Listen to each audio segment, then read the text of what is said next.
Dear importers and exporters, welcome to today's event. Good evening to everybody. And for the time difference, we have some people who registered from the continent, America. So good morning to them. In today's event, I am Selahattin Urfali. I am the CEO of Coimex, which is a chain of importers and exporters. It's a new generation B2B digital platform. Coimex is the community of foreign traders in which we discuss the problems of the foreign traders and try to find the solutions for them to make easy business and at the end save money. Although there are lots of borders in the world, Coimex is emphasizing and saying there is no borders for trade, digitally especially.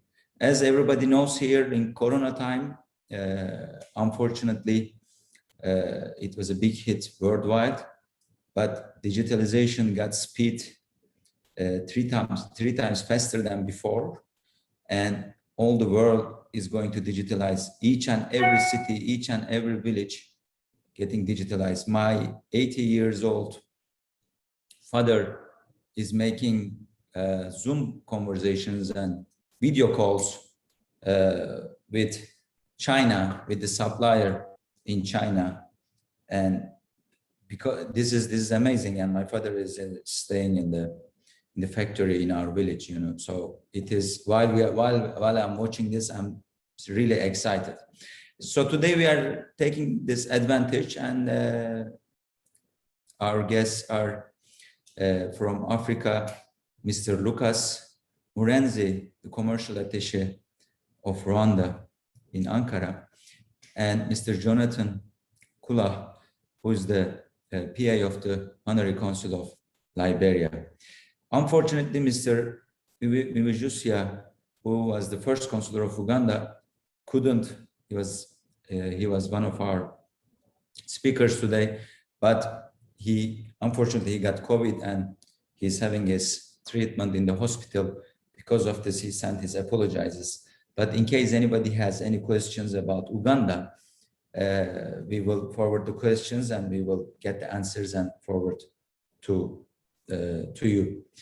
We are wishing him the best. Hopefully he will get well soon. Today, we are really having an international group, as if you can see, if it is visible in my screen, who are registered to get the video of our talk today, our event today.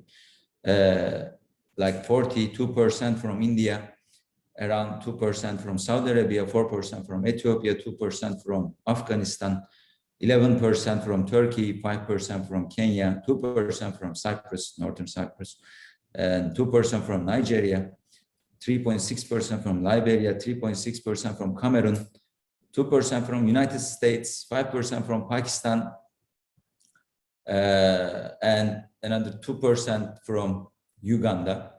We are having different, these are all business people, these are all companies, and either the import departments or the export department or the CEO of the companies. So in B2B events, the quantity, the numbers of the participants are less, who are watching the videos are less, but the effect is big because companies, as you know, they have big effects. There are lots of people working for the companies. They are selling goods, producing different values, and transferring these values between, especially our Coimex members, they are transferring these values between the countries. So today our subject is thrive in Africa. So when I heard the thrive word first, I was in an online course at the beginning of pandemic time. I was in an online course from Harvard Business School, and they said, okay, you shouldn't only survive, you should thrive in the Corona time. Then I checked what I have to do to try at this time, because at the beginning I was thinking to survive, just if I survive at this time, at this tough time, it means I will make a benefit. It will be advantage for me later on. So but when I got this word, whoever like try. So because the surviving companies are today's, they are surviving only. In the future, they might not survive. But thriving companies, they are thriving, they are burning every day with a different perspective. They are more rebellion. They are more out of the standards. They are more futuristic. They are more future.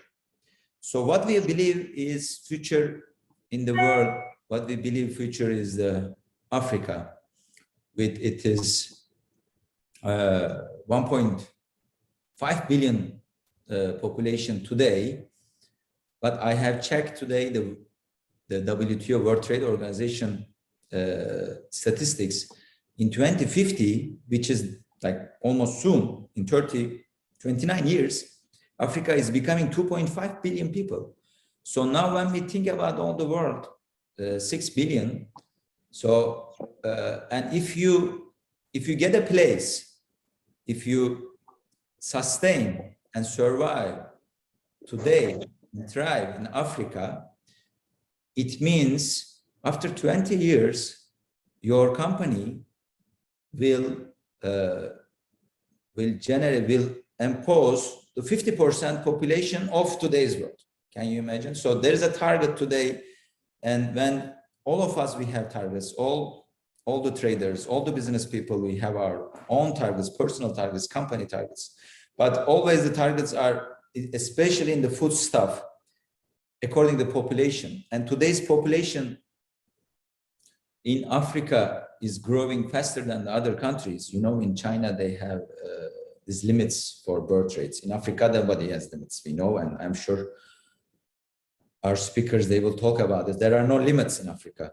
So today's Africa is 1.3 to 1.5 billion, but tomorrow's Africa is, which is in 20 years, it will be 2.5 billion, I think it will be 3 billion, we don't know, like minimum 2.5 billion. So because of this, everybody, like when the business people, if there is something about Africa, they always consider, they always look at it, especially the CEOs, even in US or in the Western world. When you talk about Africa, they listen to you more if you talk about Germany. I lived in different countries in Africa, and I made business in like 28 countries in Africa, which lots of them, the entrance was difficult, but after you enter, everything is getting easy. I will continue talking about Thrive and what I was doing in Africa. And I will try to talk about, instead of Mr. Julius, who is sick in the hospital now, I will talk about his country and surrounding of his country, Uganda. And but now I want to give the speaker to our dear guests. They are from different, super different places in Africa. Normally, when we talk about Africa, you always think, oh, Ethiopia, Kenya, Tanzania, South Africa, of course, very touristic places. But these are the touristic places. Okay, it doesn't mean there is no business there. Yes, there's huge business going on there, but there are more business going on in the hidden places, like in Congo, like in Liberia, like in Chad, like in Rwanda. So I just want to share the African map with you, just to remind you. I'm sure everybody knows. So here is Rwanda, where Mr. Lucas from, and here is, which is East Africa. Can you imagine how challenging place? It's a huge challenge. If you can do business here, it means you can do business everywhere in the world, not only Africa. This is Rwanda, no port. You see, there is like how many countries to reach to the port. But at the same time, there's a huge country. There's a big population like Congo. So like Hong Kong and China, you know, like very small Hong Kong, big China, very small Dubai, big Iran, very small. There is always small trade hubs next to these big countries. And Liberia, which is in West Africa, where the West Africa start actually here. It is super interesting because this upside is like more Arabic Africa, North Africa, who are speaking mostly Arabic, and downside till South Africa, and it's all different 54 countries, but within this 54, there are lots of separate divisions, lots of separate areas, which I can say about, for example, I can say about Somalia, which divided to 5 different places. There is Somaliland here, Puntland here, down Mogadishu by itself, it's the capital. Up in Ethiopia, Somalia was 3, Ethiopia was 5, and this 5 between each other, some of them, they speak even different languages. It is so interesting, different religions. So it is, if you can understand as business person, if you can understand Africa, different countries, then you get the mystic part of it as a philosophy, and after then you can understand the other ones. My story was like that before. When I understood Somalia, then I could understand Kenya also. Of course, there are differences, but you can understand. And I am, and believe me, it's more fun than Germany. That's for sure. For business, okay, of course we are targeting business, we are targeting making money, but life is going on. Challenges are going on, ventures are going on. So it is much more fun. So, Mr. Lucas, can you allow me to start with, and can I call you with your names, John? And you can call me Urfali easily, or Salah. Of course, that's much easier here. Yeah, that's much easier, Mr. It's just too much. And we are the same community. We have one aim only. We have one aim for the participants of this event to give some clues how to thrive in Africa. Maybe we can give a number. Maybe we can find 5 clues to make in Africa. The first one I will tell now, empathy, and after then I will talk about empathy. The first one. What is the difference with empathy in Africa? What's the difference empathy in Africa with Europe? I will tell the difference. So the first clue I will say, empathy, for example, to thrive in Africa, it's very important. And then I will, if you let me, I talk till morning about Africa. So don't let me, please, as the moderator. I don't want to be a bad moderator. I want to give the words to Jonathan. Since in the alphabetic way, like L is before R, so I'm saying, so we start with West Africa, which is Liberia. I will show you from my colorful, why it's colorful. Africa is colorful, super colorful. So Liberia is right here. It's big, next to the ocean. Yeah, Mr. Jonathan. What you want to share with us? Sorry, Jonathan. What do you? Thank you so much. Not to take much of your time, I'll briefly introduce myself. I'm Jonathan Yan Kula, born in Nigeria, raised in Liberia. Both parents are Liberians, and I just want to say hi to my mom. I've not seen her so long. She's online as well. Hi to my mom. Sorry for the distraction. Back to the topic.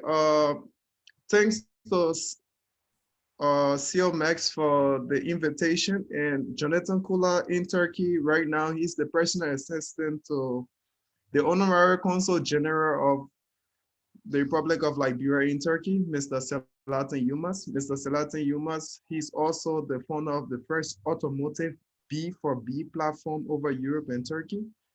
He's the founder of CIS International Company that is based in 90 plus countries with 9,000 plus customers. But interestingly, they are over just 3 African countries and making advances in other African countries. So they've been making business in Africa over 20 years.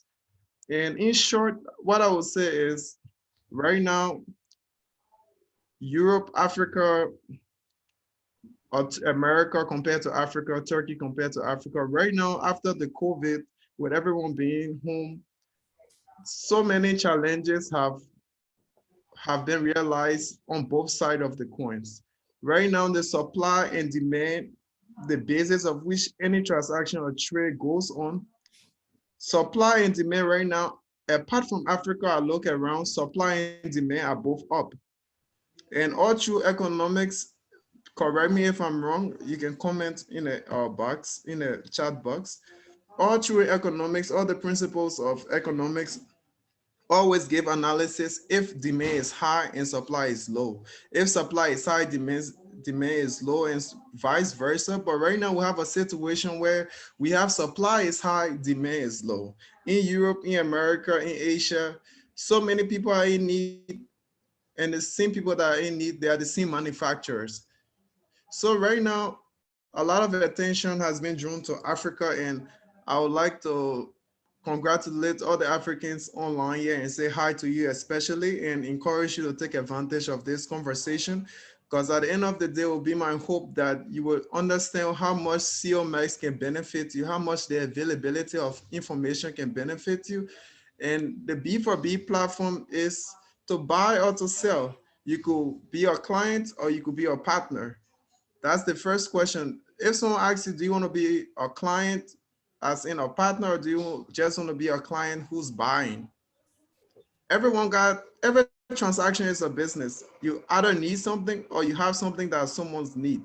So the B2B platform without discrimination allows everyone to come together, because considering the COVID, the most thing we need right now is availability of everything, easy access to everything. We need easy access. We need to know where to get what to keep life going, regardless of situations that are outside of our control. So what B2B does is that it connects the buyer, connects the seller, connects everyone, and erases the middleman. Because back then, if you're buying something from somewhere else, someone is paying for the information to go and ask questions, to go and do this, to go and everything else, the prices keep increasing in between. So before it gets to you, things you used to pay, for example, 1,000 right now, because you're not spending too much, lower expenditure, now you can sell it at a lower price, for example. So the B2B or B4B avail good prices to you. So you listening from Africa, from anywhere over the world, at the end of the day, you may have questions like, oh, what can I sell? How can I log in? How can I create an account? These are questions that you have waiting after we have talked about everything we have talked about. Now that was very general to everyone. I would like to talk briefly about Liberia, and I will take on the responsibility to talk briefly about Uganda, if you allow me as well. Unfortunately, I did not make a graphic presentation, but I'll just share key points. What are things to know of a place before you invest into a place? First of all, you want to know the top inputs. You want to know the top exports. You want to know the margin between them to know what's from there. You can understand what's demanded more, what's being supplied more, from where what's coming. And then on the other hand, you want to know the means of transportation. Is it landlocked? Is it by the port? Which port? How is it? How fluent are their flights? How fluent are their boats? And what's the ease of transaction or doing business in that country on a global level? By the way, if I'm speaking too fast for anyone, please feel free to write in the chat box to call my attention or to ask any question. I would really appreciate it. So what I will try to do is, though I didn't intend, but let me see if we can do something for Liberia. Let me share with you this. Liberia, the quick key points about Liberia. Liberia, the country built out of love of liberty, the love of freedom brought us here. We love freedom. From Liberia, Liberia came about, and originally founded from the free slaves, as I mentioned before. Liberia cover an area of 1,100 square meters, a population currently of 5 million plus regardless. But the advantage of Liberia compared to all the other countries mentioned is that Liberia form part of ECOWAS, and most Liberians have an ECOWAS passport, which means Economic Community of West African States. You can travel the entire 15 West African countries, 15 or 16 African 15 countries, my bad. And in Liberia, we have 16 counties. And Liberia, the main language there is English. And then we have 15 other tribal local languages. These are key points to know as an investor. How will you communicate with these people? What's their currency? What paradigm? I'm sorry, I'm a little bit used to Turkish sometimes, so I have to like speak out loud to understand it back in English. Liberia is bordered by Sierra Leone, Guinea, Ivory Coast, and then the Atlantic Ocean, which puts Liberia in a very strategic position, having the fact that they migrated there by ship. In international trade, there are so many ways of transport: air transport, road transport for close places, but mostly is uh, transport by sea. And after Panama, Liberia in the entire world has the largest number of vessels on international waters. Considering the fact that they came from slavery, the red, white, and blue flag, a lot of other countries register under Liberia because there are discounts associated with having a Liberian flag on your boat or on your ship when you are shipping. So Liberia have so many advantages. And apart from being part of the ECOWAS that creates a whole market, Liberia climate is very favorable for farming and the soil is very fertile. I'm not telling you what Google said, I'm telling you what I live and experience. You can even suck an orange and throw the seed on the ground, and after some weeks, you will have an orange tree growing up. It's very fertile, and Liberia has a very strong agriculture side that is still developing in aquaculture, marine fishery, horticulture, oil palm, cocoa, rubber, cassava, and so much more, even forestry and other minerals. And the geographical location of Liberia is very advantageous.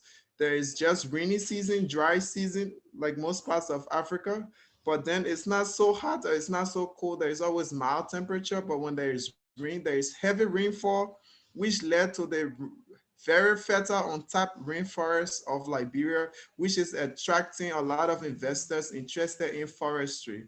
But we'll try to keep the topic towards the food and how to thrive in Africa regarding food. Why? Regardless if you are studying, if you are working, if you are making business or not making business, every day you have to eat.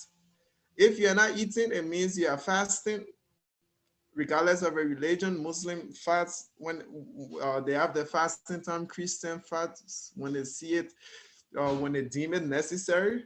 But food is very important.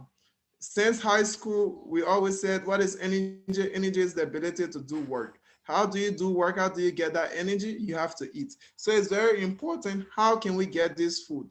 But mind you, Africa is at an advantage considering they have a fertile soil. They can plant what they eat. Like most people in Africa, where the global world consider as poor, these people might not have the physical cash, but these people in their backyard, they have their gardens. They plant what they eat. So people that were business minded started to advance, went on to plantation where they have palms. The red oil is very beneficiary, less cholesterol, and they have so many other fruits that across the world is so expensive. And worst of all, some of these fruits for export or import back then, they have to be kept mixed with so many chemicals and devalue or de-taste or take the taste away from the food. But in Africa, you find raw materials, you find fresh fruits, and so many agricultural products and food products that I believe in the next 10 years, Africa will be the key source of agriculture, food products, etc. But now again, where is our problem? How many Africans know where to find what online to buy, or how can Africans sell their products to the world? They don't have the means. How many African stores do we have with their websites that you can make appointments online, or you can find or get a quotation online? That's the major challenge. And how do we go about closing this challenge? That's where B2B and B4B comes in. They avail to you a platform that you can log in, showcase what you have, and then you can also log in to find what you want to buy. Right now it's about food. So think about it. It could be red oil, it could be cassava, it could be anything.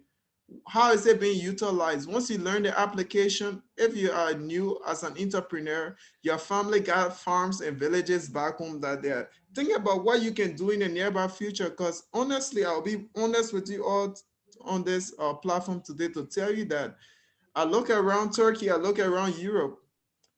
Back then they had how do you call this place? Romania. Romania was a very agricultural place back then. It supplied entire Europe for agricultural products, but it ran out. That's why they would term it as it became more civilized, they became more urban places. Guess what? They are not producing what they eat. The sources are out there. So be encouraged. Africa is the future with the supply and demand rising. The demand is still high in Africa and the supply is still high in Africa, but it's important how we utilize it and how we package. Because in business, packaging is very important. You may sit home and drink a coffee for $5, but if you go to Starbucks, you're gonna pay like $20 because it was packaged properly. So the B2B platform in favor of Coimex is that they can help you work with you through an account where you can showcase what you have to sell food wise and also make available to you what you may need to buy.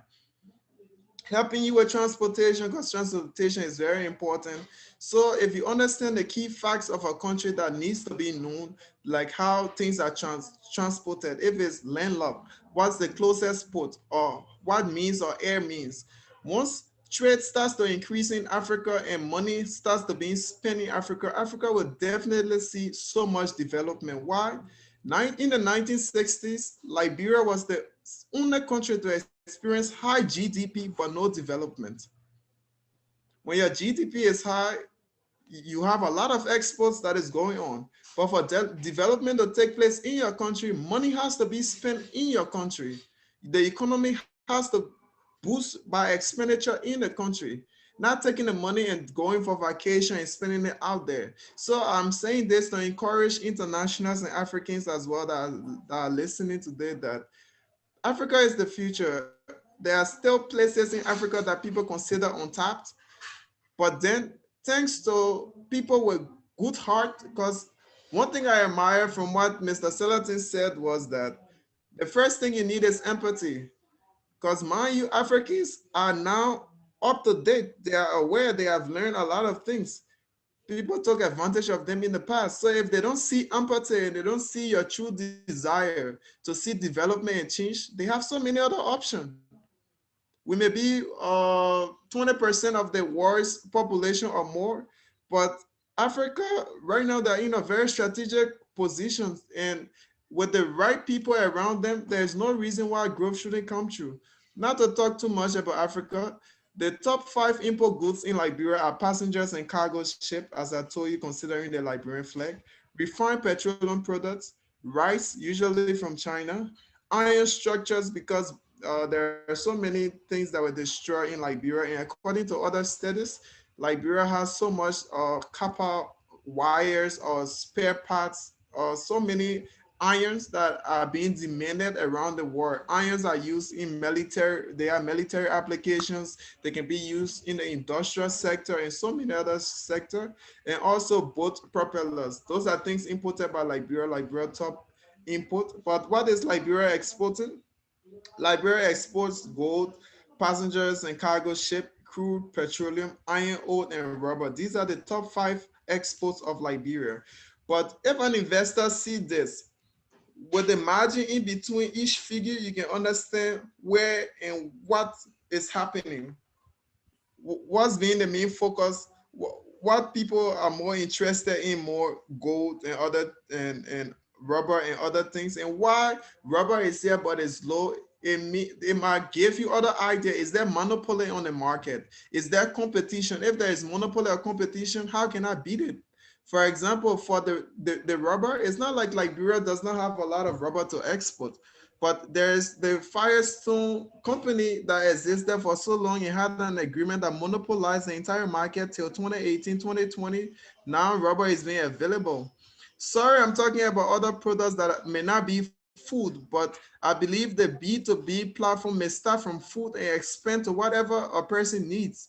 because B2B and B4B is just one step above the B2B in the sense that it's XRM. X could be anything. You can get that particular information for a producer, between a producer and a customer, any information.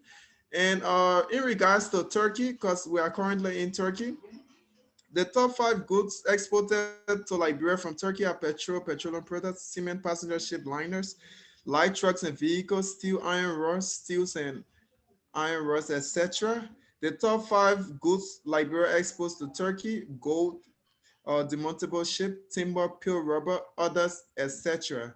And there are other basic information about ease of business, Liberia current GDP, the literacy rate, the unemployment rate, etc. and etc. The ports of Liberia.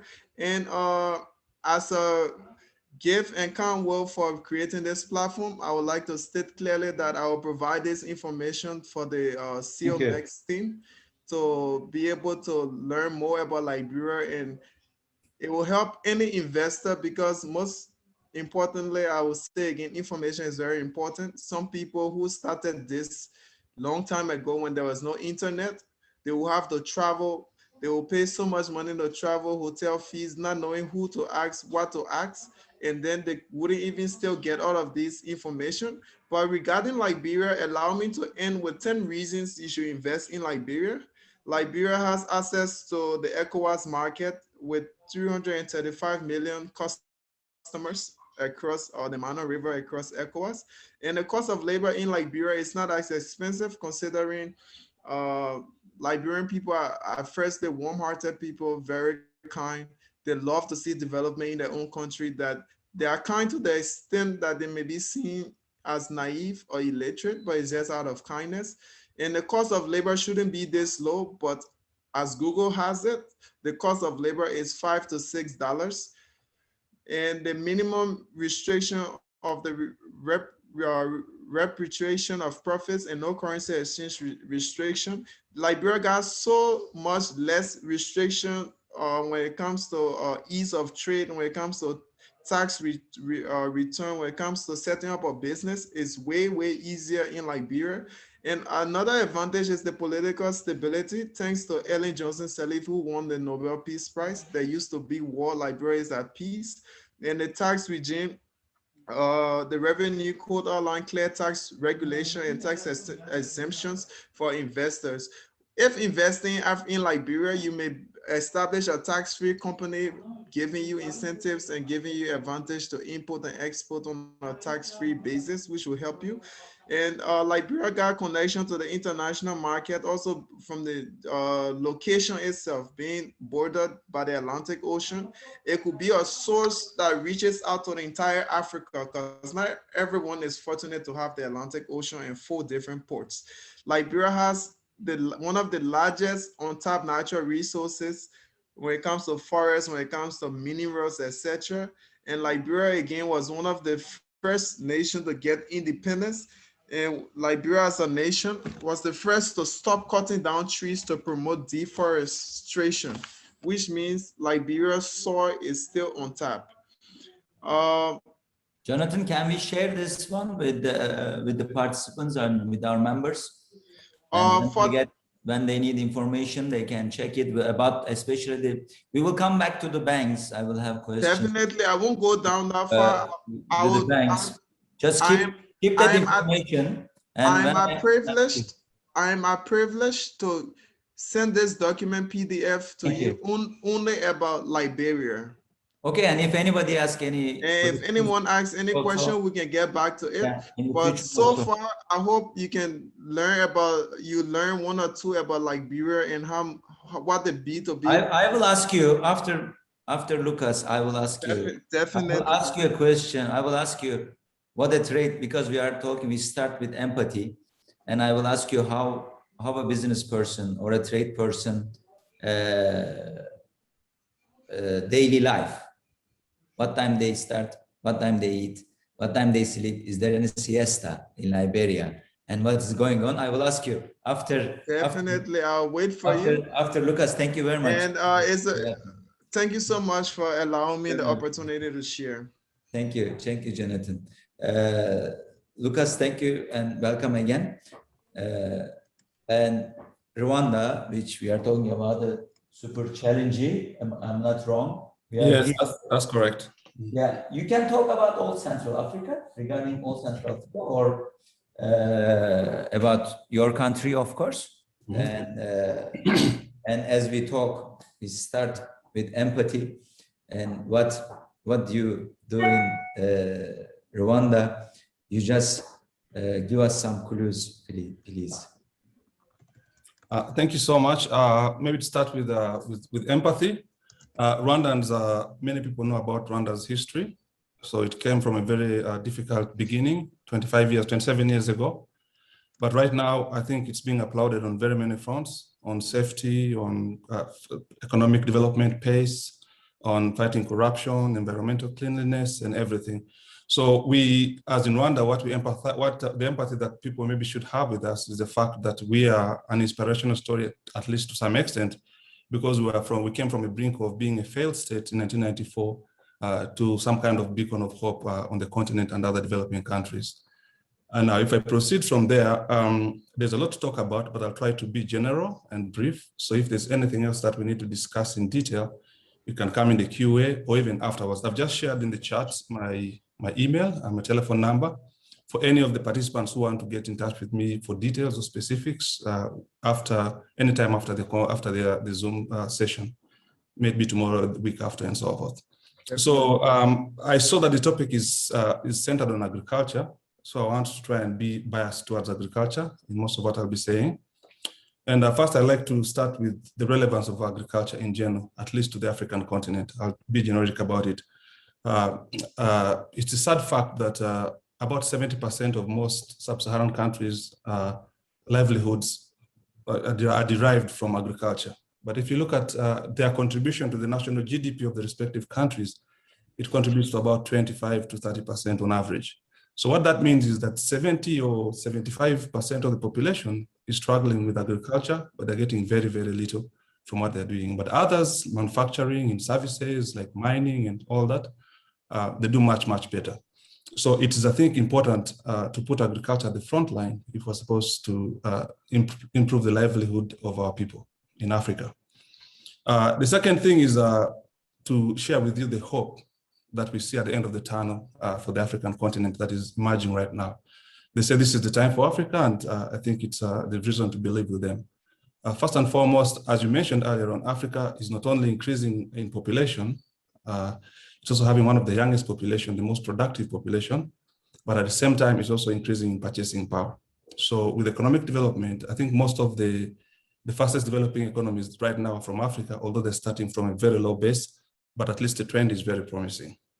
The second thing is that there's a lot of investment that has been put in place in infrastructure and integration. So Africa is realizing that we need to connect. We need to work together. We need to open to each other and then trade with ourselves first and then trade with the rest of the world after that.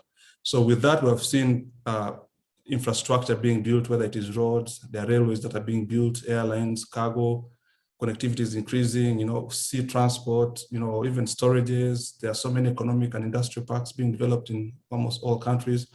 So with the increase in infrastructure and integration, that also creates another hope, both for the African continent and for global partners. Unlike the past also, good governance is something that is improving in Africa. We're seeing less conflict. We're seeing more stability. We're seeing, more openness. More and more countries are free to travel to each other without necessarily having visas. We have the common market that the African Continental Free Trade Area, which is opening doors for trade within the African continent. There are others that have been existing before, like the East African Community, that is almost fully integrated with the customs union, with the common external tariff, working on a monetary union and eventually ultimately political federation. But that's for the future. But that said, there's still a lot of challenges that people in Africa face, business people in Africa. And once again, I'll mention a few of them. And one of the toughest ones that I think solutions like B2B can address is lack of information. There's no information. So people end up buying from third parties, people end up buying substandard goods, expired goods, rejected, there's no way. And at the end of the day, as an employee of the embassy, I even get exposed to that because many of our people business people usually want to get information from us and want to verify. They tell us we have a company ABCD that would like to trade with us, do business with us. And we ask them, how did you meet them? And they say, we got them on the internet. So where are they? Say, they say their office is in, for example, in this case, Istanbul. And they expect me to go there and verify this, but that can happen once. But if it's frequent, then there has to be some kind of solution that simplifies everything. I think that's one of the areas. The second challenge that we have is trade finance, of course. There's a lot of opportunity. There's room for growing, for expansion agro-processed goods in general, in agricultural goods in general. But there's always a problem of financing and also the transactions. When do you pay? Who pays first? When do you ship? And at the end of the day, because of mistrust and no guarantee of sorts that when I make my 20 or 30% down payment, I'll get what I paid for, it makes business slow. It makes people look for traditional sources that are eventually more expensive. And they don't try to try new things. So they get stick to the costly ones. At the end of the day, the cost goes down to the consumer, as you know. The other element that people, like you mentioned earlier on, Mr. Selhatin, about countries that are landlocked, how do you get products in and outside a country like Rwanda? Fortunately, there are some kind of solutions. Every country has its own niche, and that's the good thing about agriculture. It's so diverse, it's so wide. Trade in general is so diverse, it's so wide. Not all countries have the capacity to produce the same products. Not all countries have the capacity, to supply the same raw minerals, raw materials, everything. So at the end of the day, there's a little bit for everyone, so we can collectively, as the African continent or this African community, progress. So for Rwanda's case, for example, if I may jump in there, we're a small country, as we just showed from the map. So we cannot compete with countries that have very large land like Congo or Tanzania. We cannot outperform them. So our niche is usually to have value-added products that are easier to transport, but with high value returns. So low volume, high value products. So that's why we're emphasizing on things like processed coffee. And one of the reasons we emphasize recently on value addition of most of our products is to try and create the value that needs, instead of sending green coffee beans, for example, and end up importing roasted ground coffee, we would prefer to have it roasted and ground in Rwanda. So I'm talking right now on outward trade, but I'll come back to inward trade to, into the continent. And the other thing is that if you look at the map of Rwanda, where Rwanda is, and if you took a radius of 4 hours by truck, that means if your truck left at 8 in the morning, by midday or maximum 2 p.m., you can easily access up to 80 million people from the neighboring countries. So all those people are still far and landlocked from the seas. So at the end of the day, we're trying to position ourselves as a distribution hub for international trading companies that want to distribute and sell in the region. So how do we do that? Of course, the best thing to do is to create a conducive and a preferable environment for them to do that. And that's exactly what we're doing in Rwanda. That is why we try and become intolerable to corruption, to not tolerate corruption, to ensure good governance, to ensure peace and security, to ensure incentives, to ensure infrastructures like cold storages, industrial parks, internet connectivity, and so forth. So we, as Rwanda, like I mentioned to you earlier, we have our own niche and we have our own ways to approach it. And those that are, of course, closer to the sea may have their respective advantages over the inward ones, but there's something for everyone to collectively progress, which should be, I think, our main vision as a continent. So when you mention all that, what are the challenges that we face? Again, we have non-tariff barriers, but they're slowing down. The cost of business in non-tariff barrier, the cost of non-tariff barriers to doing business is extremely high. And I'm talking about the sub-Saharan African region in general. And so at the end of the day, we need to find ways of making trade smooth, making it cheap and affordable for everyone, both inward and outward trade. So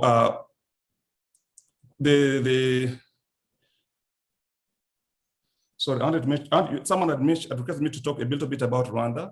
So I'm going to share, like my colleague Jonathan mentioned, maybe I'll share 5 reasons why you should do business in Rwanda or invest in Rwanda. And then maybe we can go into this. Let's go ahead and then we will start. Yes. Our questions. Please. Yes, this is very, yeah. About Rwanda. You want to share now on the screen, or you want us to? No, I wrote it down. I didn't have any presentation. Okay. I have a PowerPoint presentation of about 40 slides that I'll share with you, that you can share with your. No, we don't continue as lessons, as I requested from our dear guests, actually, not to show too much statistics, because in this kind of events, we are doing a lot. We are doing an event every month, and we are having amazing guests, and we are trying to find out the solutions in qualitative way, in the details, actually, instead of the quantitative way. Because if you think about the quantitative ways, there are lots of countries you can forget and you can miss and you pass. Exactly, that's true. And you say, okay, in this country, okay, it's not enough people, enough population, enough GDP, and you ignore that country. It's getting out of the radar of your satellite. But it's not like that. Each country has a different attack. If you are doing business in Rwanda, you do business in Congo, and in the huge Congo. If you do business in Liberia, which means in Ivory Coast also, which there is next to it, Niger, next to Liberia. It is very in Africa. It's very interesting. Like Jonathan told, there are lots in Europe. There is only one European Union. Africa, I don't know. I know 6 of them. I know Coimex, and the Jonathan said today ECOWAS, and I don't know, Rwanda is inside Coimex, no? Oh, yes, both East African Community and Coimex. Okay, and when this, but I'm expecting in Europe also it was before like this. There was Customs Union, there was Eastern Europe, another one, there was another group, and after then they make this European Union. In one day, it will happen. African Union. You get my point? For trade, of course. We are not talking about politics. And when it happened for trade, the African Union, then if you are strong enough in some countries, you will be strong enough in full union. As Jonathan said, like if you produce something in Romania, you can sell in all Europe in agricultural items. We are talking, and everybody think about Africa as import, like selling. Supply in Africa. Everybody try to cover the demand in Africa, but in Africa there is huge export as well. I want to share this one, and I know, and I have some friends, billion-dollar companies who are the CEOs of billion-dollar companies who are operating in Africa, who are producing some products in agricultural products, in foodstuff, in sesame, in Ivory Coast, cacao in Nigeria. These are international business people. They're from India, they're from Turkey, they're from Germany. And it is like when we think about South Africa, the people are thinking, okay, like there are more British global partners. When we think about Somalia, like people are thinking there are more Italian global partners. But for example, in Congo, people are thinking more Belgian global partners. But it is not like this. It's changing. I'm meeting lots of Indian people who are doing amazing success in results in Africa, which they are not only exporting to Africa, they are importing. I made a visit to Tanzania. It was a not touristic actually. We went for a cultural event in Tanzania with my 2 sons, and before that we were buying cashews from India and Vietnam. Please do not get. We have lots of Indian guests here and lots of people registered. They will watch the video later. Please do not get angry to me, our Indian members and our Indian friends. And when I saw in Tanzania the cashew, then I understood I can buy from Tanzania directly, not like packaging in India or in Vietnam. And we start our supplies from Tanzania and our customers, and we make a differentiation. So, and we start import from Tanzania. When I tell this to people, I'm buying more from Tanzania than selling in Tanzania.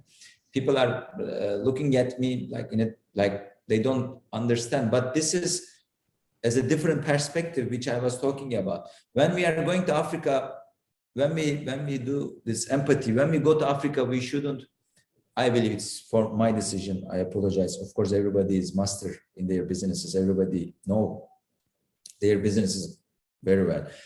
I believe, okay, if in our mind is only to sell something and to get their money, or get the money which we want, it doesn't work like this. We can buy, we can buy lots of stuff from Africa. So because of this, I wanted to share this video. If I find a solution to sell my products in Rwanda, and if I make a good partnership with Rwanda, after 3 years, I can buy minerals from Rwanda or Liberia or Uganda or everywhere in Africa. Actually, it's almost every country is same in Africa. Yeah, I mean, as a trade-wise, challenges are same. Yes, population, quantitative, it's different. Statistics are different. Population, GDP, this, that.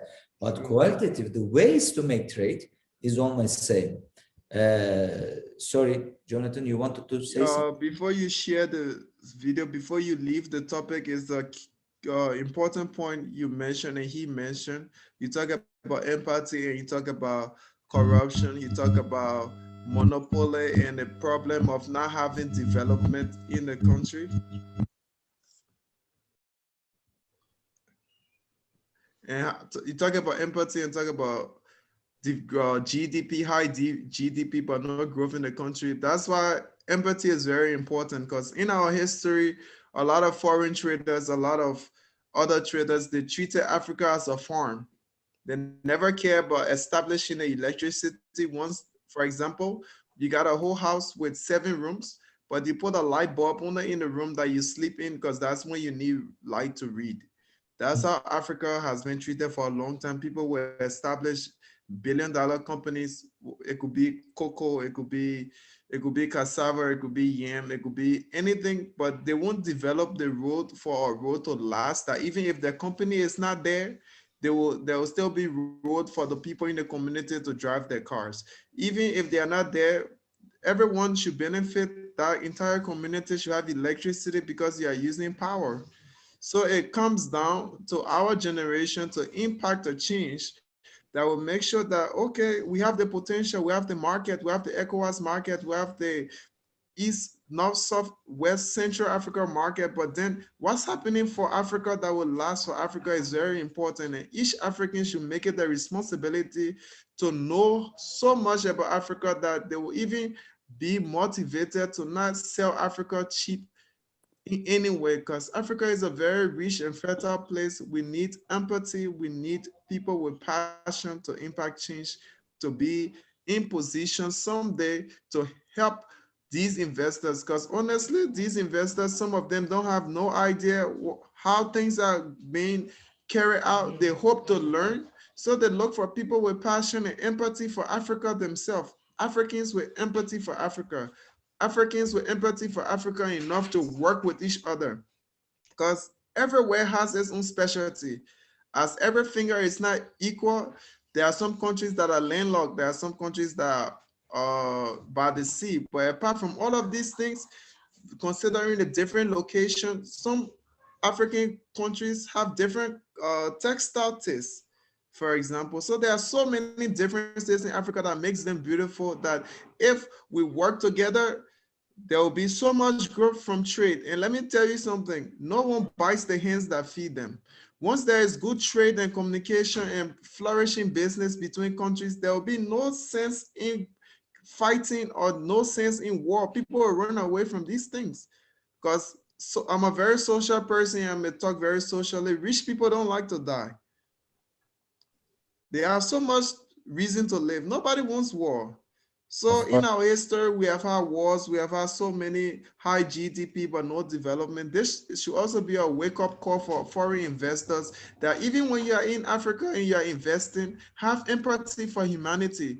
Make Africa a better place. What Google shows on the internet sometimes makes me angry.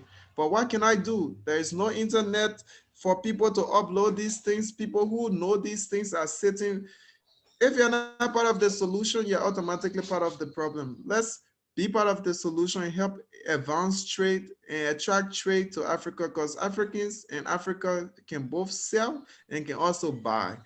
But most importantly, whatever we are exporting as expenditure on our GDP should impact development in our various countries. Yeah, Jonathan, I want to ask you my question now. Please go ahead, sir. Because thank you very much for raising your hand. So I will just give the speech to you. I want to ask you, both of you, the question, but I want to keep the timing limited because there are different countries don't think the timing of Turkey. There are different countries we have here. Some of them are getting late, like India, for example. So I need to keep the time as well. So I learned in Somalia, in Swahili places actually. In Somalia, I learned at that time, I was in Foodstuff. When I learned lunch is much more important than the dinner. Okay, it's like a family time, family gathering time, and business people, they wake up early, they wake up very super early, like super early, and and 1 o'clock, they go back to their homes and they eat a huge lunch. Like it was a crazy lunch. So when I learned this, because it's totally different than Turkish style, you get my point? Like we eat a sandwich, man. Like we are buying something. We are not going even nowadays. Like we are not meeting. Like if you are not having a lunch meeting, finish you eat where we eat, what we eat in lunch, nothing. It's not important. Is as fast as possible we do the lunch in Turkey. In Swahili countries, cities, in Kenya, in Somalia, in till Djibouti, when I learned this lunch is important, it changed it made a click on me, and I made an advertisement for spaghetti, for macaroni actually, which emphasizes the lunch, which is showing the trade person who's working in the warehouse and getting super hungry before the lunch and running to home for lunch, not for dinner. So it changed everything. That's what I'm talking about when I'm saying empathy. So which we can tell about your people, your business people, just if you can keep very short, please. What they do in Liberia, and after that, Lucas, to you, Rwanda. What people, Liberia, the business people, do they wake up early? Are they lazy? Lazy doesn't mean. Do they actually effortless work, or do they like effort? Like I would say two things. Lunch. Can you tell us a little bit? In short, what I've learned over time is to usually get away from the generalization of Africans or get away from general term like Turks or in Turkey. But on a general scale, if we are still to consider on a general scale, from my perspective, I think on the general, the majority of people are very complacent. Like they are satisfied because they got more focus. They see life from a different perspective. They didn't grow up in an environment where you have to calculate how much you need to have at a certain age before you could get married, or how much you need to have at a certain age before you can consider yourself at a certain class of society. So that relaxed spirit made a lot of Africans complacent, living from pocket to mouth. If I can afford today, it's cool. When tomorrow comes, I will think about tomorrow. I'm saying this to encourage all Africans and everyone that we can always strive for more. And apart from this, when it comes to the lunchtime, food time, in Liberia, personally, what I know is we have something called first phase. No matter what time, the first meal you're gonna eat is the most important meal. So sometimes our breakfast can be really heavy because it's not like furnished breakfast. The most important thing is your first phase. Even if you cannot see your second phase, your first phase should take you through the day. So Liberians, the first meal we eat, regardless of the time, is the most important meal. Let me give. It's like a timeless place, actually. It's like, especially as you were saying, it's liberty. There's no time in Liberia, no time. You can call Liberian people anytime you want, and they eat anytime. So the time it's not like sharp, because you cannot call the German. Okay, I'm talking about Japan. You get my point? If you are saying, I understand. Actually, 503, it's 503. For Liberia, it's more more flexible, I guess, correct? And that's one of our disadvantage, because there's no way Africa will have so much significance on a worldwide scale if the standard worldwide is importance for time. So this is a very key note for Africans to take into consideration. Time is very important. Time is so important that it's not disadvantage. We turn the disadvantage to opportunity. Coimex members. exactly, we always turn our disadvantages we definitely, change the but disadvantages. So yeah, what about Rwanda, Lucas? What a business person? I'm not talking about officers. Yes, yes. Like who is going to shop and selling the foodstuff, the biscuit, which was imported from from India, for example, in Rwanda. So they go to their warehouse first, like 5 a.m. in the morning, or do they go to bank? Like those Turkish people, they go to bank for sure. You know, now okay, online, but before, like daily in your daily life as a business person, the bank is there for sure. Now it's online. So how is it in Rwanda? What the business people, the trade people, especially in foodstuff, what was their day? Actually, for Rwanda, in general, the most of the activity takes place in the morning. And actually, whether you're having a meal is not particularly very important.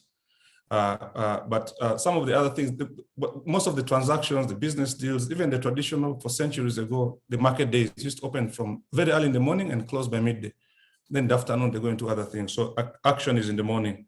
But if you would like to learn an etiquette or two about engaging business people in Rwanda, first of all, it's humility. I think the people of Rwanda like people that come to them, you know, humble, to talk to them, and a little bit flexible, as opposed to being maybe aggressive, and sometimes even they can easily draw a line between arrogance and whether you're actually genuine. The second thing is if it's for the social life, if you want to share a meal in the evening, it's usually good for you to request them to propose a place, because that shows some kind of confidence and trust and everything. So you have a meeting, everything, and tell me, you ask him, can we have a dinner later in the evening after your work, after you've closed your shop? He says yes, and it's like, I hope you can recommend something, and you try something that you think is good. Recommend something, I'll go for that. I think that is something that usually touches a nerve to create some kind of confidence and trust amongst the people initially. Thank you. So thank you very much, because trust is the most important thing, trust is the most important thing in especially in foreign trade, because we are far. So trust is very keen value for us to catch. And you are catching the trust and confidence on a social gathering. Yes. And it's very important. It's very important to state this. You give example like Japan, Germany. In Africa, what I was used to before Turkey is that as an African, regardless of a business person or not, though they might seem to not respect time, but if you ask a person out, if you invite a person somewhere, that's on you. That's on you. That's on us. That's your responsibility, where they're going to eat or who's going to pay for what's being eaten. It's in Turkey that people will invite you to a birthday, and at the end of the day, whatever you eat at the birthday dinner, everybody's going to pay what they eat. It's in Turkey. I saw that for the first time. In Africa, you won't do that. Don't invite nobody. If you invite somebody, it means you are sharing. So they have a very warm culture of sharing. There is if I invite a Liberian person, I need to share the bill, you said, Jonathan? Or they are not paying bills.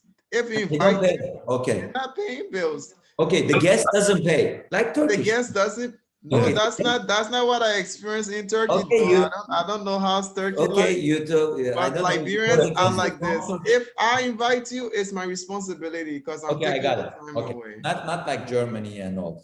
Not like Germany or Turkey. But we shouldn't go far away from the subject. Exactly. Our target is to find 5 clues for the tribe in Africa for foodstuff people. So the first one we said empathy, and the second one I think we talk about the learning about learning about the people. And this is, I don't know, I can add the second thing, but the second thing I wrote, think in a big perspective. Everybody was here talking about the, don't look at the figures of today and look at the figures of future and look at this, what's happening in Africa. I think we can add. We can sum it up as think big. Second, think big. Think big, yeah. Yeah, Don't one of look the at saying don't look at the quantity only. Go to quality and think big. This is the second thing. And the third one I will add, for the confidence and trust, learn about your partners there. I think the third one I'm adding, and we will say. So there is, and we will say, we will find out the fourth and fifth one. Our guests, they can help us. Africa to be successful in business. Also. I would like to add, like, you have to speak or understand the language. You have to speak and understand the language. When I say speak or understand the language, I'm not saying go to Nigeria and learn the 90+ languages that are there. Language is an emotion, and it relates to empathy again. Language is an emotion. Money cannot build relationship or build a legit business. Mind you, there are side effects. There are so many traders I've met in Turkey and say, okay, I'm not trying to do business with XYZ country because of what I experienced before. So speaking and understanding the language erases the distrust issues and putting in a position that you can know who to work with for your business to succeed. Because if you're opening a business in Nigeria, you need to employ Nigerians. If you're opening a business in Rwanda, you need to employ Rwandans, because any investment should lead to job opportunities that can empower people of that country. But to have these people working for you and giving their best, you have to speak their language and understand them. That is creating a feeling with them and or feeling the same. Language is an emotion. Okay, perfect. And at the beginning, Jonathan said this B for B. It was very important, and you said, forget about the intermediary anymore from Europe. You say like this: connect the seller, connect the buyer directly. Don't be afraid. Don't be afraid anymore. Finish. So you can connect directly to seller. You can connect directly to buyer. And you said use the digital platforms. Thank you very much, Jonathan. But I'm not writing that, because then people will think that we are doing this as an advertisement.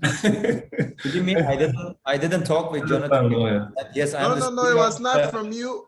Global new generation digital platform, Coimex, but I didn't ask this from Jonathan. He said himself. I'm not writing this down. I'm writing only connect the seller, connect the buyer, whatever the way of that time. If today's time is asking digital, okay, connect to them by digital way.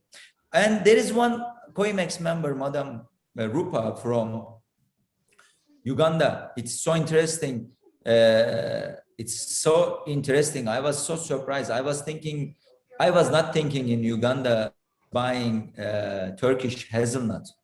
Uganda is buying Turkish hazelnut. I didn't think about this at all, because Uganda is buying it through Kenya most probably. And it is showing in the statistics most probably like Kenya port, like Mombasa and anywhere.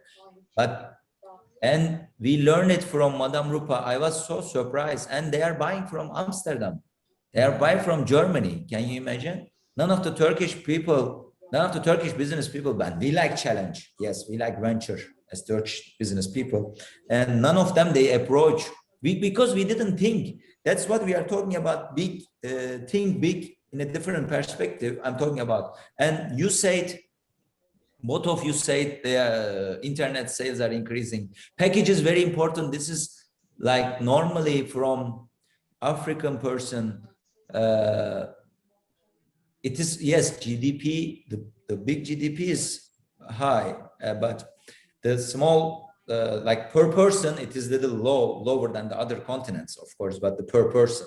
And although the GDP is super big because of the raw minerals and everything, but when I was selling this, when I was selling again Foodstuff, the package, it is. I agree with you, Jonathan. It is super important. Even if you sell commodity And you cannot say, oh, I'm selling to Africa. You will sell only, this will sell only one time. One time you will send this product. Yes, cost should be low. It should be value for money, because in Africa, they are not eating cheap products. They are eating commodity, yes, correct, but it is not the cheap product. If they are buying rice, which Africa is buying rice. Africa is buying rice, it's obvious. Africa is buying macaroni, Africa is buying wheat flour. But it doesn't mean Africa is buying the low quality, the lowest quality rice. No, definitely, please remove this from our minds. So dear Coimex members, I don't want really. That's what happens when you get information from Google instead of getting information from Africa. And I'm not saying this just to brag, but there are information I have about some African countries that you write on Google, you will never find. Because I don't know who's the source. You remember supply and demand. I don't know the supply of information for Google, but it may be very misleading. But Yes. thank you for bringing a good attention to this. Yeah. And also one of the challenges is that if you don't know what's in Africa, it's so easy for you to not be successful business-wise. Information is very important because some products or sectors have monopoly that were established by probably a long time ago, someone who was a king and became a president. Now everything is per their family. But now the benefit of the digital platform is that regardless of where you are, regardless of who you are, if you got something that is in demand, you can supply. And if you are supplying something that is being demanded, it can be bought. So Yeah, there's a good advantage. And I didn't have this conversation with you before, but I understand to what reach B2B or B4B could go. That's why I just wanted people to understand what could be possible, what they should be trying to learn after now, so that we have more effective impact from this meeting. And again, thank you so much for everyone who took the time to So be. we have now 16 minutes, and my director is pinging from the writing me. You couldn't find the fourth one and fifth one, which I am doing this always. I'm trying to find. This is my job. Okay, solve the problems of foreign traders, importers, and exporters. So this is my this is the role from the universe given to me. Okay, like I need to find solutions for the problems. So the fourth one, which I am telling now, which everybody is agreed, to be honest and to be informative. So it is very important to be informative. We need to tell everything and to be honest. I'm writing this one as a fourth one. The fifth one, I want to take this be digital. But I don't want to take this. Okay, fifth one, I will find it, because I don't want this as like an advertisement. We are not doing this to get, of course, we want more members in our community, but we are not doing this to get members. We are doing this to find the solutions for the problems of our members. So I will find, dear my director, Mr. Onur, so I will find the fifth one during the questions. You don't need to ping me more. Okay, I got the message. Thank you very much. So there is, before, in one of our East Africa panel in webinar, we were having a very important guest, our trade attaché of Turkey in Nairobi. So the other way around. You guys are here in Turkey, but he is in Nairobi. The other way around. I think tonight he is here also, Mr. Muradjan. Thank you. He's our guest today. Thank you very much. 6 months ago. Thank you. It's nice to see you healthy. Can we pin him also, Mr. Onur? Thank you. And it's nice to see you healthy after all pandemic. I met you in September, I guess. It's very good to see you. Hello. Are you in Nairobi? I'm in Nairobi. Okay. Hello, Nairobi. Very nice. Very nice to see you, sir. Good evening. Good evening from Nairobi. Thank you for the informative presentations. We are also. What was I want to ask you? What was the? Okay, what was the reason to come to this event? And did you get something from us? Hopefully you get it. What was the reason? Main reason? If you couldn't, was it helpful? What was the reason you attend the event? I want to ask you this one first. It was quite helpful. Thank you for the organization. and also the participants from different African countries.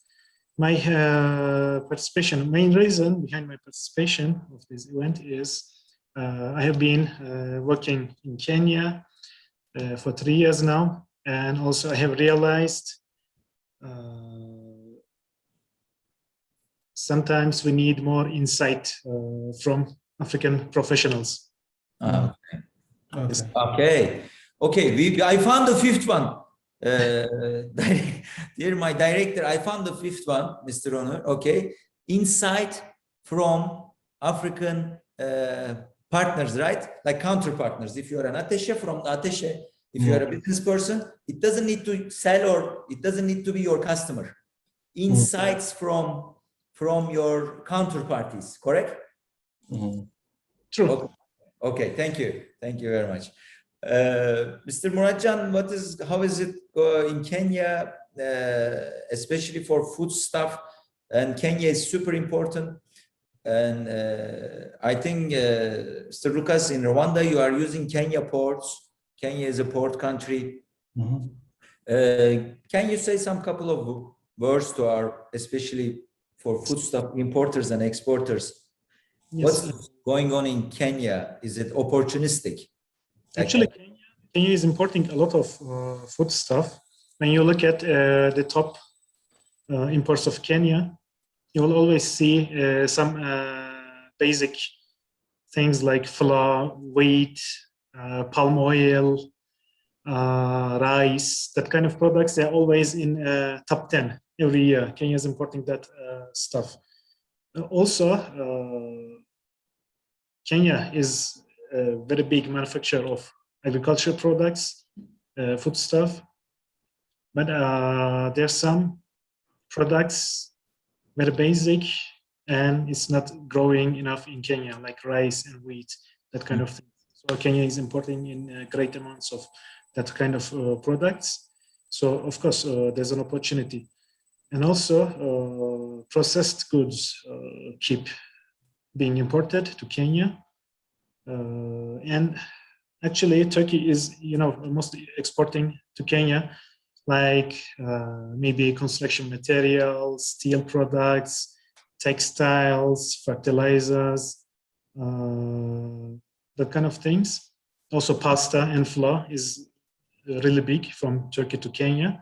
But for example, last year, there was also too much grains exports from Turkey to Kenya. It's something new.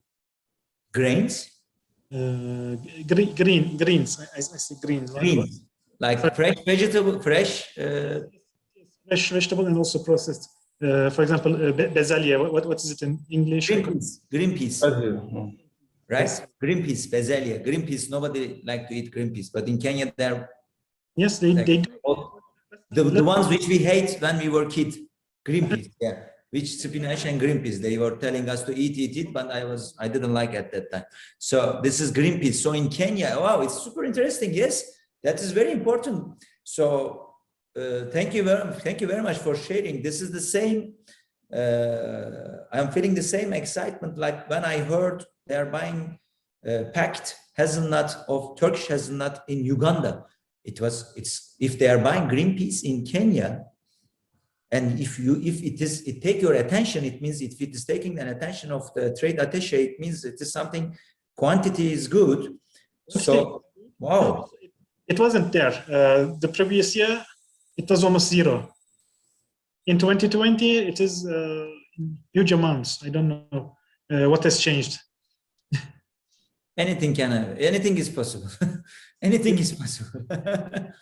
So that is, yeah, thank you. This is what we were saying, Jonathan, you remember, like we say, don't look at the quantities. If you look at the quantities, you will never think you can sell green peas to Kenya because they didn't buy it before. So, but if you get an inside information from the supermarket or the wholesaler there, that makes the difference. And to get that information, as Lucas said, you need to get that right information, as Lucas said. Information you need to build the confidence and trust. You need to build the confidence and trust. And trade is give and take. You cannot only take. You need to give something. You need to share something. Thank you very much, Mr. Morjan. Really, you saved my life tonight for finding the fifth and fourth challenges for thriving in Africa. This is really thrive. If Greenpeace is selling to Kenya, it's thriving. So it's not like, it's not survival, it is thriving, it is something. Wow. Thank you very much, Mr. Morjan. Thank you. It is additionally, the beauty of Africa as a whole continent is that a lot of untapped sectors are there. So for people that thrive and innovate, once you create with a genuine source of good quality, there's nothing impossible, because it's still like a plain sheet where everyone can put their signature. If it's such a situation when you're trying to don't just put their signature, draw something beautiful that people can stare at for more than 5 seconds. That is, you think big. After you think big, get the right information, and then don't be afraid to create. There's a saying I always believe, it always seems impossible until it's done. And Africa is just like a few. Create, relate with the work people, and so much potential and possibilities. Yes, I want to ask one more question to Mr. Morjan, then I will take, in our last minutes, I will take questions. We said Africa doesn't eat cheap food stuff. Do you like cheap food? If yes, they are eating commodity. When they are eating rice, they are eating good rice. I'm underlining this. Do you agree with this, or like value for money items are more sellable in Africa than the cheapest items? Do you agree with this? I agree, but I would like to add something. Please. Of course, there are huge amounts of population in Africa. They cannot afford expensive products. That is a reality. But also, many African countries, especially Kenya, for example, I have been living here, so I know Kenya better. The middle class is rapidly growing. So you can also see they're shifting from cheaper products to more quality ones. Whatever the price, they first look at the quality. More and more people in Kenya, they are demanding higher quality products, higher quality food, because the middle class is really expanding in those countries. Because if you look at the growth rates of African economies, it's higher than anywhere else, even during pandemic. Okay, so middle class is growing. Even during pandemic, Kenyan economy, it has grown by 0.6%. Many other countries, they had minus growth rates. And in 2021, the World Bank is estimating Kenyan economy will grow by 6.9%, which is very high. Wow. All Africa is growing. I checked figures of World Trade Organization 2021. Full Africa is growing. So interesting. In the future, people still, they are demanding higher quality products. In the future, the demand will be even higher than today. Yeah, correct. And thank you very much. I just want to take the questions. There is one question. Everybody can pop up and raise hand and talk. Anybody, any of our guests. And there is a question, how is the payment services in Liberia? For Rwanda also, we can ask same. Like credit card services, access to international banks. Do they make, like international banks, they have credit cards? Like, I think this question is, with my international bank credit card, I can go to Liberia and make expenses, like use my credit card in Liberia and Rwanda.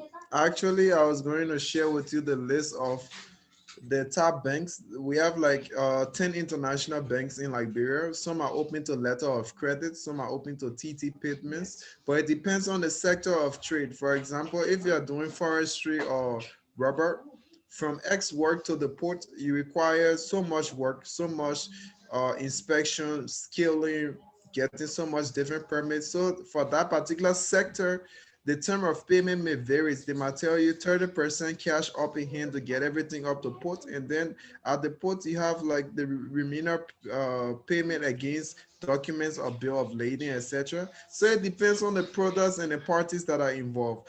But on the concept of credit or paying later, Africans shun away from these things because they grew up in a traditional mindset and sector where someone will have their money and dig a hole to bury their money to keep it safe.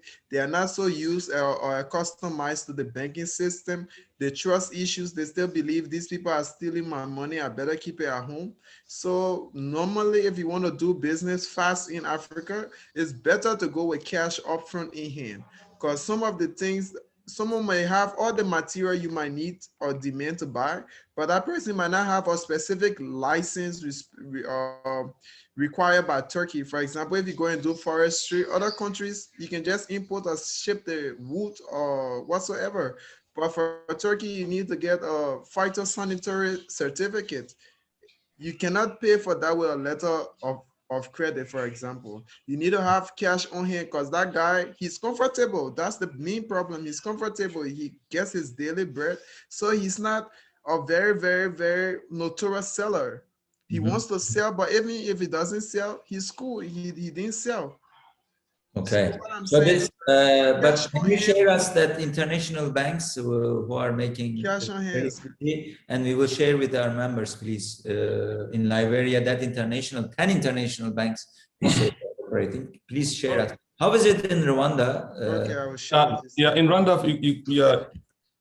all international cards are applicable, can be used in. Actually, it's now a preferred mode of payment for the middle and upper class.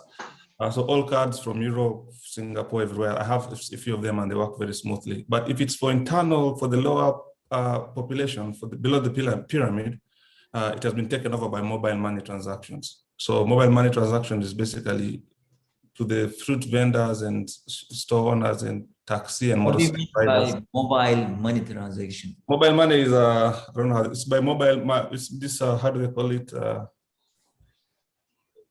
I don't know, maybe Murachi can help me. I'm sure you know what mobile money is. M-Pesa and all that. Do you use mobile money there? Mobile money is a form Use of your money phone banking. where you Phone transfer banking. via phone. Phone banking. Okay. Instead of a bank account, you use your phone number. But let me just state something. One of the biggest challenges we have in Africa is system. For example, in Turkey, by a TC ID number, they can find anything about you.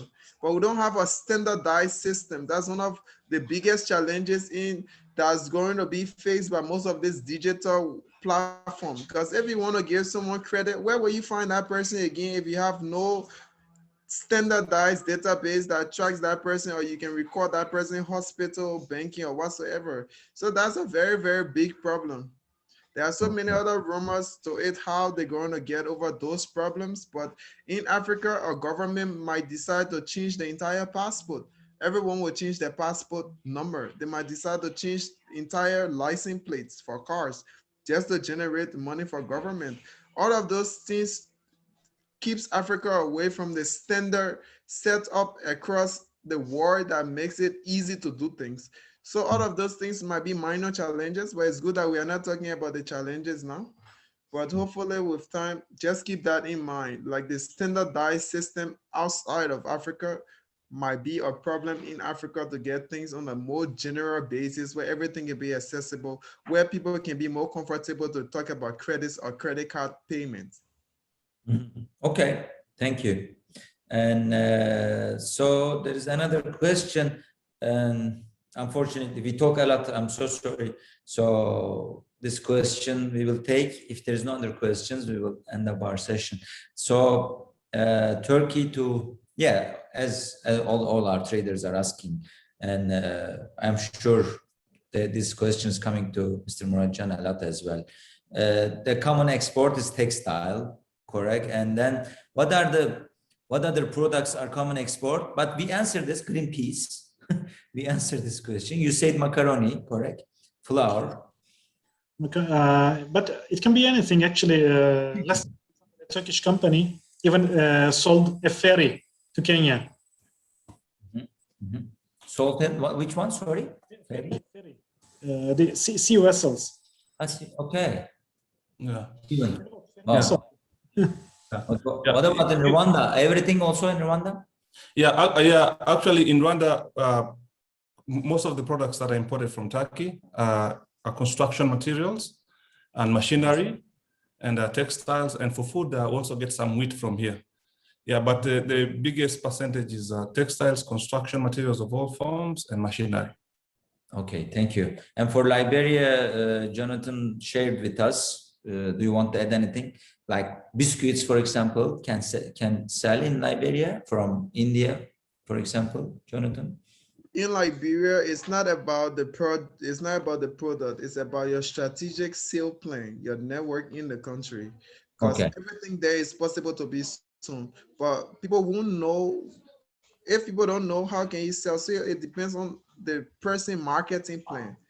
Okay, If you don't know the radio stations, the TV stations to put on your products, your advertisement and packaging is very important. Okay, this was the manchette. Okay, from Mr. Muratcan, everything is sellable, and Lucas say whatever available in Turkey, you can sell in Rwanda, and as long as Jonathan said, if you have a strategic sales plan. So this is our manchette, guys. Thank you very much, everybody, for tonight. Thank you, Muratcan. Thank you, Lucas. Thank you, Jonathan. Thank you. And Julius, who couldn't attend from Uganda, he's in hospital now, hopefully, and we are sending all our praise for him to get well. We send our best wishes for quick recovery to him too. Okay, can I share everybody's? Can we share everybody's emails or phone numbers? So if they have any questions, they can talk to you directly. Okay, thank you very much. Thank you. And Mr. Muratcan, special thanks to you also. Surprisingly, you visited us. Thank you. Thank you. Have a good evening. Thank you.